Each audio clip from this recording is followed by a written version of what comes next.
Statics and dynamics में simple harmonic motion यानी SHM को देखते हैं। इसमें क्या है कि एक पार्टिकल है जो कि एक सर्कुलर मोशन कर रहा है, उसके करस्पॉन्डिंग उसका एक प्रोजेक्टेड पार्टिकल ले सकते हैं जो कि अलोंग इस डायमीटर, कोई डायमीटर इसको ले सकते हैं। यहाँ पे इसको ये पॉइंट ए है तो इसको ले सकते हैं कुछ ए डैश, तो ए डैश ओ ए के अलोंग जो है दूसरा एक प्रोजेक्टेड पार्टिकल होगा जो कि एसएचएम में कर रहा होगा। तो कैसे कर रहा होगा, जैसे यहाँ पे अगर पार्टिकल लिया सर्कुलर मोशन कर रहा है तो लेट से वो टी टाइम पे एक्स कॉमा वाई पोजीशन पे है तो उसका प्रोजेक्टेड पार्टिकल यहाँ पे होगा। अगर यहाँ पे होगा तो ये उसका प्रोजेक्शन यहाँ पे होगा। अगर ये पार्टिकल यहाँ गया तो यहाँ पे हो गया। उसके बाद यहाँ पे ये पार्टिकल गया तो इसका प्रोजेक्शन यहाँ पे ये पार्टिकल गया तो यहाँ प्रोजेक्शन होगा। फिर उसके बाद यहाँ पे गया तो यहाँ प्रोजेक्शन। कुछ इस तरह से हमारा जो प्रोजेक्टेड पार्टिकल होगा वो एक एसएचएम में करेगा जिसकी लाइन ऑफ मोशन क्या होगी, A dash O A with centre O and amplitude O A. O A क्या है, यहाँ पे ए है, that will be the radius of that circulating particle. Let suppose यहाँ पे अगर हमें एक्स निकालना है यानी कि डिस्प्लेसमेंट इस जो एसएचएम में कर रहा है ए डैश ओ ए के अलॉन्ग पार्टिकल प्रोजेक्टेड पार्टिकल, तो उसका अगर हम डिस्प्लेसमेंट निकाल लें, इसको अगर हम पी डैश ले लें यानी कोई पार्टिकल जो सर्कुलर मोशन में है किसी पॉइंट पी पे एक्स कॉमा वाई पोजीशन पे है तो उसका जो प्रोजेक्शन होगा प्रोजेक्टेड पार्टिकल वो पी डैश पे है तो उसका डिस्प्लेसमेंट एट टाइम टी पे क्या होगा, एक्स। अगर ये जो सर्कुलर मोशन कर रहा है पार्टिकल वो अगर ओमेगा से सर्कुलेट कर रहा है, एंगुलर वेलोसिटी अगर उसकी ओमेगा है तो ये ओमेगा टी हो जाएगा, theta is equal to omega T. तो ये क्या हो जाएगा, ये प्रोजेक्शन क्या होगा, ये ए है तो ए कॉज ओमेगा टी हो जाएगा। तो डिस्प्लेसमेंट की इक्वेशन हमारी आ गई है। एसएचएम करते हुए पार्टिकल की डिस्प्लेसमेंट की इक्वेशन होती है X is equal to A cos omega T, जहाँ ए क्या है एम्पलीट्यूड, ओमेगा क्या है एंगुलर वेलोसिटी। अगर इसमें डिस्प्लेसमेंट पता है तो वेलोसिटी निकालने के लिए टी से डिफ्रेंशिएट कर दिया तो ये हमारे पास आ गया minus A omega sine omega T. Acceleration निकालना है तो इसको एक बार और डिफ्रेंशिएट कर दिया, minus omega square X is equal to omega square को कहीं कहीं पे वो म्यू भी लिखते हैं तो बराबर माइनस का म्यू एक्स लिख सकते हैं यहाँ पे कोई कांस्टेंट म्यू, जहाँ म्यू क्या है mu is equal to omega square.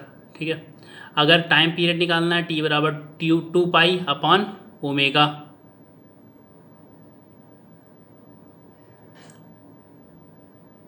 Is equal to pi upon root mu भी लिख सकते हैं। अगर यहाँ इसका मतलब हमारे पास एसएचएम की इक्वेशन क्या आ गई, अगर हम D two X by D T two is equal to minus का कांस्टेंट इंटू एक्स यानी डिस्प्लेसमेंट के साथ अगर निगेटिव साइन अगर आ गया इस एक्सीलरेशन के टर्म में तो हम कह सकते हैं कि वो पार्टिकल का जो मोशन है वो एसएचएम कर रहा है। तो सबसे बड़ी पहचान इस इक्वेशन को देख के हम एसएचएम को बता सकते हैं। जैसे कि D two X by D T two, अगर यहाँ पे ये माइनस का म्यू एक्स दिया हुआ है, अगर हमसे यहाँ पे वी पूछ रहे हैं यानी वेलोसिटी, तो क्या होगा इसको डी टू एक्सीलरेशन को क्या लिख सकते हैं D two X by D T two को V D V by D X यहाँ लिख सकते हैं। फिर V D V is equal to D X, यहाँ पे इसको इधर साइड भेजेंगे, वेरिएबल से वेरिएबल किया उसके बाद इंटीग्रेट कर दिया दोनों तरफ तो वी स्क्वायर हमारा आ गया इस तरह से। तो वेलोसिटी भी हम इस तरह से निकाल सकते हैं in terms of mu A and X. V square is equal to omega square A square minus का एक्स स्क्वायर, और एक्स की वैल्यू क्या होगी A cos omega T, where X क्या है ए कॉज ओमेगा टी। अब कुछ क्वेश्चन लेते हैं,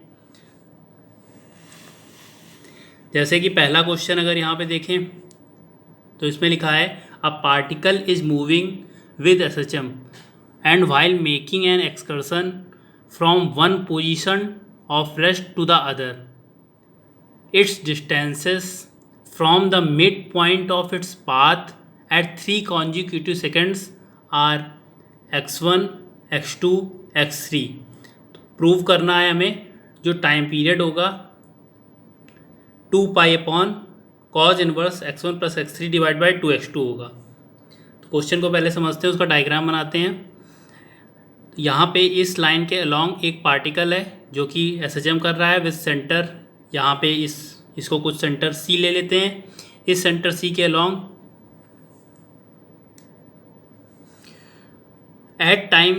at different times consecutive times, अगर यहाँ पे t है, यहाँ t-1 हो जाएगा और t+1 ये हो जाएगा, यानी t-1 टाइम पे x1 पोजीशन पे है पार्टिकल और t टाइम पे x2 पोजीशन पे है और t+1 टाइम पे x3, क्योंकि t-1 t और t+1 हो गए कंजिक्यूटिव टाइम और x1 x2 x3 उसके करस्पॉन्डिंग डिस्प्लेसमेंट दिए हुए हैं। तो अब हम अगर x is equal to a cos omega t, जो फॉर्मूला हमारा होता है SHM में डिस्प्लेसमेंट का, अगर वो उस पर अगर हम x1 x2 x3 वैल्यू रखते हैं तो क्या बनेगा, x1 पोजीशन कब है, वो t-1 टाइम पे, तो a cos ओमेगा t-1 हो जाएगा। उसके बाद x2 क्या है, a cos ओमेगा t हो जाएगा। उसके बाद इसी तरीके x3 निकालें तो a cos omega t+1, t की जगह t+1 हो गया। अब हमें प्रूफ क्या करना है, यहाँ पे x1 प्लस x3 है तो हमें पहले तो इस तरह का टर्म लाना होगा। तो x1 प्लस x3 किया यहाँ से, तो a अगर यहाँ पे x1 प्लस x3 करेंगे तो यहाँ पे क्या होगा, a कॉमन हो जाएगा। उसके बाद cos omega t-1 plus cos omega t+1, तो यहाँ पे क्या बन जाएगा, cos c plus cos d का फॉर्मूला बन जाएगा। और cos c plus cos d का फॉर्मूला क्या होता है, 2 cos c plus d/2 into cos c minus d/2। अगर हम ये फॉर्मूला लगाते हैं उसके बाद ये टर्म बनेगा हमारा, इस टर्म को हम x2 से रिप्लेस कर देंगे तो हमारे पास कुछ इस तरह का x1 प्लस x3 की एक्सप्रेशन आ जाती है। उसके बाद यहाँ से अगर ओमेगा की वैल्यू निकालते हैं तो हमारे पास ये वैल्यू आती है। और t की वैल्यू क्या होती है, टाइम पीरियड 2π/ओमेगा, ओमेगा की वैल्यू यहाँ रख देते हैं, हमारा आंसर प्रूव हो जाता है। उसके बाद नेक्स्ट क्वेश्चन लेते हैं। यहाँ पे हमें एक इक्वेशन दे रखे हैं, v² is equal to a plus 2bx minus cx², हमें ये इक्वेशन दे रखी है। और हमसे क्या पूछा हुआ है, टाइम पीरियड पूछा हुआ है और एम्पलीट्यूड पूछा हुआ है। इसका टाइम पीरियड और एम्पलीट्यूड पूछ रहे हैं और ये प्रूव करना है कि ये जो मोशन होगा क्या वो एक SHM होगा, क्योंकि अगर SHM होगा तभी हम टाइम पीरियड निकालेंगे और फिर उसके बाद एम्पलीट्यूड निकालेंगे।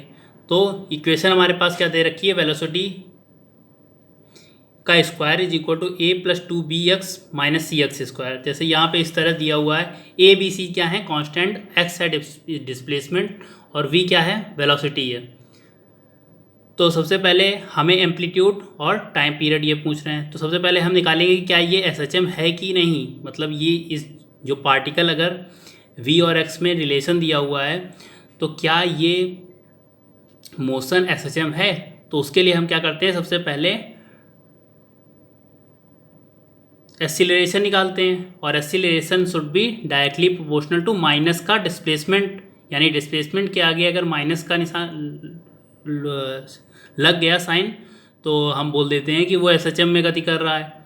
तो यहाँ पे क्या होगा, सबसे पहले एक्सीलरेशन निकालने के लिए इसको x के रिस्पेक्ट में डिफ्रेंशिएट किया तो क्या आया, यहाँ पे 2v dv/dx, a का 0 हो गया कांस्टेंट है, 2b खाली 2b बचा माइनस 2cx इस तरह बचा। अब v dv/dx क्या होता है, वो तो एक्सीलरेशन होता है, तो यहाँ पे हमने क्या रख दिया d2x/dt2, यानी ये एक्सीलरेशन का टर्म आ गया। एक्सीलरेशन 2 को डिवाइड कर दिया तो यहाँ से क्या आ गया, माइनस c कॉमन करके x माइनस b/c। अब यहाँ पे हम देख रहे हैं कि x डिस्प्लेसमेंट जो है माइनस डिस्प्लेसमेंट के आगे माइनस का साइन है, यानी कि जो acceleration is directly proportional to minus of displacement है। और ये क्या दर्शाता है कि ये एक SHM गति है। अब यहाँ पे पहली कंडीशन तो प्रूव हो गई कि SHM है, SHM है तो फिर टाइम पीरियड भी होगा कुछ और एम्पलीट्यूड भी होगा। टाइम पीरियड क्या होता है, t इज इक्वल टू 2π/ओमेगा या फिर t इज इक्वल टू 2π/√μ। अच्छा, इस SHM का अगर हम सेंटर निकालें तो सेंटर क्या होगा, जहाँ पे एक्सीलरेशन 0 तो x is equal to b/c, that will be the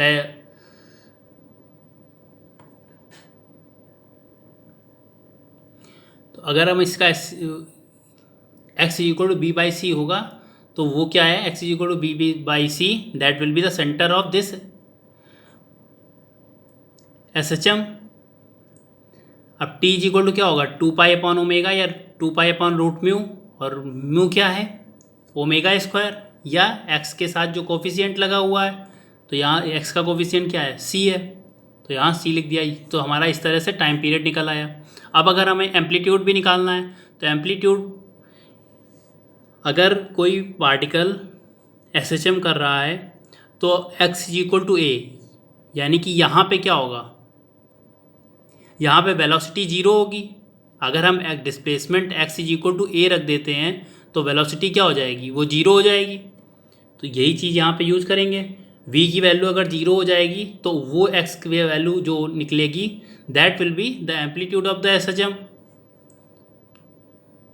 तो v की वैल्यू जीरो रखी, x की वैल्यू a, तो एम्पलीट्यूड यहाँ से ये निकल आया।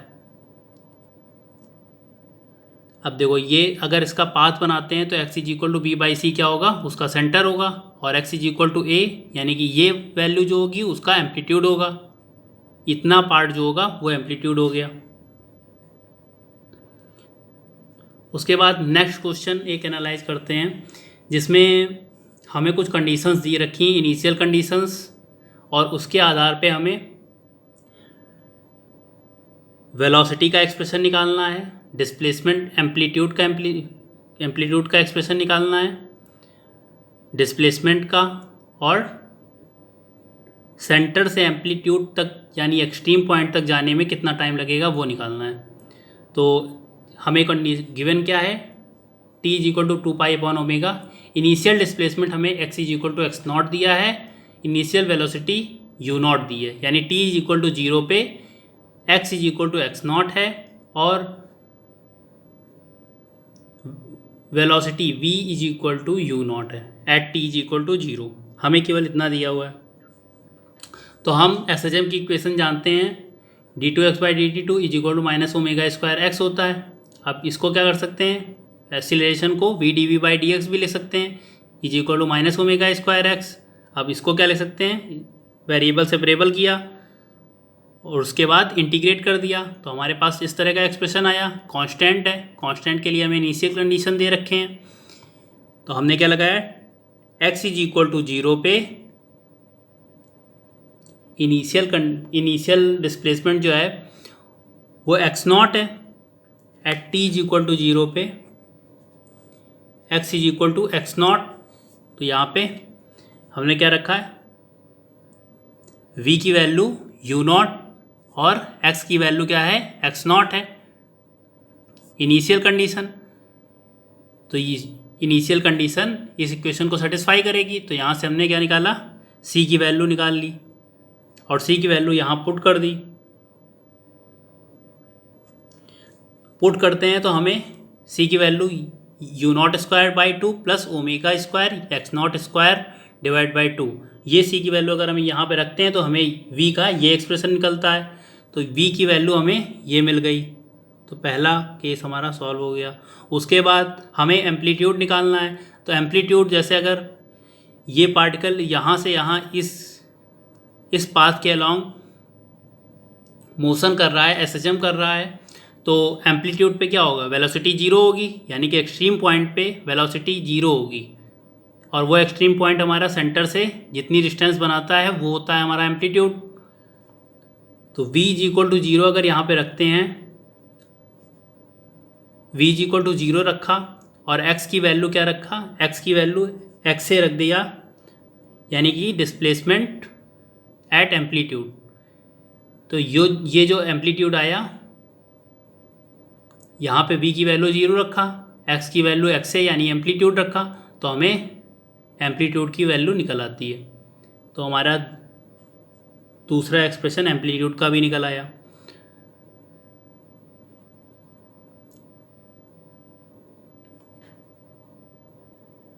अब हमें क्या करना है, डिस्प्लेसमेंट का जनरल एक्सप्रेशन निकालना है।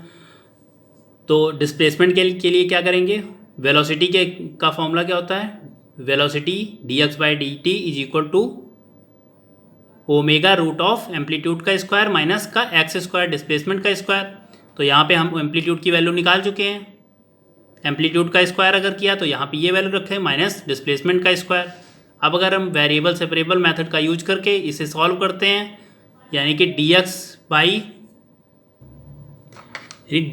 D t is equal to ये है, हम dt को क्या करेंगे इधर भेजेंगे और इस एक्सप्रेशन को क्या करेंगे यहाँ नीचे लाएंगे, तो ये dx अपॉन कुछ फंक्शन बनेगा x का, तो हम और dt इधर का होगा, फिर इंटीग्रेट करेंगे दोनों तरफ तो हमें t की वैल्यू मिल जाएगी, जिसके साथ कोई कांस्टेंट लेट से वो c1 है। c1 कांस्टेंट निकालने के लिए हमें इनिशियल कंडीशंस दे रखे हैं कि at t is equal to 0 initial displacement x nought है और इनिशियल वेलोसिटी u नॉट दी हुई है, तो हम इसका एक्सप्रेशन का यूज करते हैं। तो t इज इक्वल टू यहाँ पे 0 रखेंगे तो x इज इक्वल टू क्या होगा, यहाँ पे x नॉट होगा। ये दोनों वैल्यू हमें यहाँ पे रखा तो यहाँ पे हमें c1 की वैल्यू मिल जाएगी और c1 की वैल्यू हम यहाँ से निकाल के इस एक्सप्रेशन में रख देते हैं, तो हमें x का जो एक्सप्रेशन जो है वो कुछ इस टाइप से निकलेगा। तो हमें डिस्प्लेसमेंट का भी एक जनरल फंक्शन हमें निकल गया। उसके बाद हमें टाइम निकालना है from centre to amplitude, extreme point तक जाने का टाइम हमें निकालना है। तो उसके लिए क्या करेंगे, हमें टाइम का एक्सप्रेशन पता है, अगर हम इस कांस्टेंट को ना यूज करके हम लिमिट का यूज कर लें, यानी कि x इज इक्वल टू जो x नॉट है इनिशियल कंडीशन और एम्पलीट्यूड तक जाने का, at t is equal to 0 पे वो सेंटर पे है, तो जो एम्पलीट्यूड होगा एम्पलीट्यूड तक जाने पर, यानी कि x is equal to x nought से x is equal to amplitude हमने पहले ही निकाल रखा है, यहाँ पे वैल्यू रखा, और t इज इक्वल टू क्या होगा 0 से t1 या फिर कह सकते हैं यहाँ पे, तो जो हमें t1 की वैल्यू निकल आई है यहाँ से यहाँ तक जाने का टाइम, तो वो इस तरह से निकाल सकते हैं, यानी कि t की वैल्यू या t1 की वैल्यू निकल गई है।